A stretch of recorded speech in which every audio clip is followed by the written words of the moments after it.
Hey, what is up, awesome people? Shady Wags with Got Your Back Gaming, and up until a month ago, gamers had really only three choices when it came to virtual reality gaming with the Oculus, the HTC Vive, and the PlayStation VR. That has now changed as Microsoft has thrown their hat into the ring with the release of their brand of headsets, which they are calling mixed reality headsets. What is the difference between mixed reality and virtual reality? Absolutely nothing. It's exactly the same thing. In fact, the Microsoft virtual reality headsets can play pretty much anything that the Oculus and the Vive can. Since using both the Oculus and the Vive about a year ago, I've really wanted to buy one of these headsets, but I just couldn't justify the steep price of $800 or more for something that I felt like would only get an occasional use.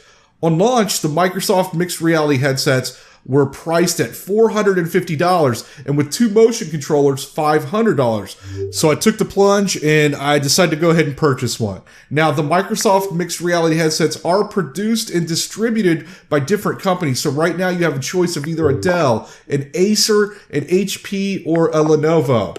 After trying all these on, I decided to go with the HP brand, mainly because I felt the padding on both the front and the back were superior to the other headsets. And I personally felt like the HP seemed like it was sturdier than the others. It just felt like it was built better. If you'd like to check out the specs and get more information on the HP headset, I'll put a link in the description to my Amazon influencer site. That's where I post all the things that I use and recommend.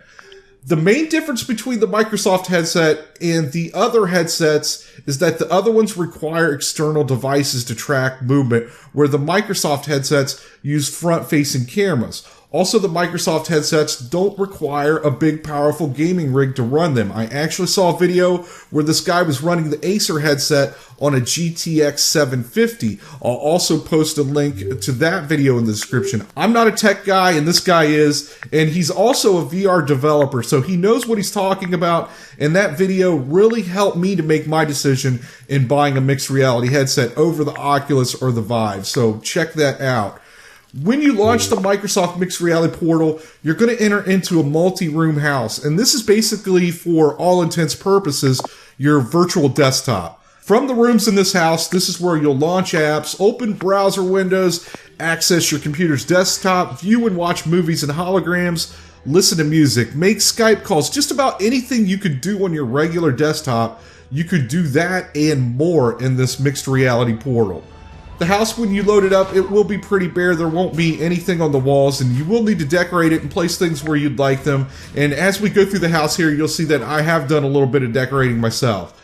Apps and games for the headset can be downloaded and purchased from the Microsoft Store. But right now, other than 3 or 4 titles, there's just not that much out there. And not anything I would really say is a great representation of what you can do or experience with virtual reality, especially in terms of gaming. I'm sure that will change over time as Microsoft starts putting more titles out there. But the thing that really sold me, though, on the mixed reality headsets is that they also have access to the Steam VR store and their thousands of VR titles. It didn't launch with this capability, but I was lucky enough to be given access from Microsoft at launch to try out the Steam VR portal for the last month. It's now out of closed beta and it's now in early access, so anyone who purchases a mixed reality headset has immediate access and availability to that.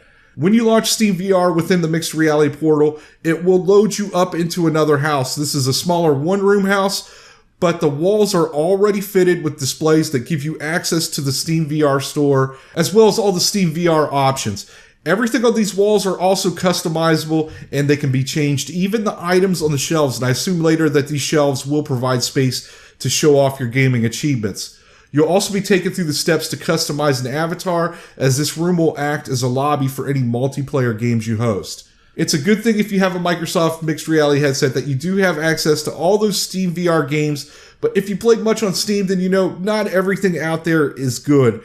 And unfortunately, not a lot of these VR games have many customer reviews. So sometimes it's a hit and miss on some of these games. What I'm going to be doing in this playlist is highlighting some of the best VR games out there.